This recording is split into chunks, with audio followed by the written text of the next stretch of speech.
মাৰাত্মক ড্ৰাগছৰ বিৰুদ্ধে গোলাঘাটৰ ৰাজপথলৈ ওলাই আহিল সাধাৰণ জনতা। ড্ৰাগছ বিৰোধী বাহিনীৰ উদ্যোগত বাইক ৰেলীৰে ড্ৰাগছ বিৰোধী সজাগতামূলক কাৰ্যসূচী ৰূপায়ণ।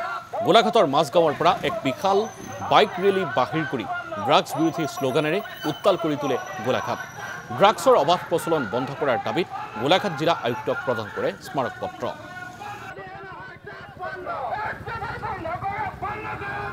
আমি ইতিমধ্যে গাঁৱে গাঁৱে ড্ৰাগছ বিৰোধী এটা অভিযান আৰম্ভ কৰিছোঁ।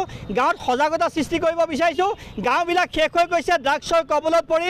পুলিচে ড্ৰাগছ আক্ৰান্ত বা ড্ৰাগছ বেপাৰীক ধৰে আৰু এৰি দিয়ে। পুলিচে ধৰে আৰু এৰি দিয়ে আৰু আইনৰ সুৰুঙা আছে, এৰি দিয়ে। আৰু কিছুমান মানুহে ড্ৰাগছ এৰিব বিচাৰিলেও কিন্তু ড্ৰাগছ এৰিব নোৱাৰে। এইকাৰণে ৰিহেব চেণ্টাৰ চৰকাৰৰ যিবোৰ থাকিব লাগে ৰিহেব চেণ্টাৰ নাই আৰু বহু টকা পইচা দি ৰিহেব চেণ্টাৰত আপোনাৰ চিকিৎসা কৰাৰ সামৰ্থ্যও দুখীয়া মানুহবোৰৰ নাই।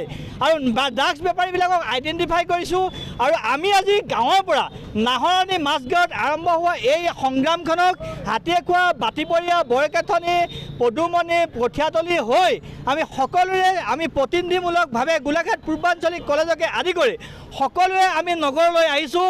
কমিশ্যনাৰৰ লগত আমি কথা পাতিব বিচাৰিছোঁ আৰু চৰকাৰক আমি ক'ব বিচাৰিছোঁ যে এখন কঠোৰ আইন প্ৰণয়ন কৰি হ'লেও ড্ৰাগছক বন্ধ কৰক।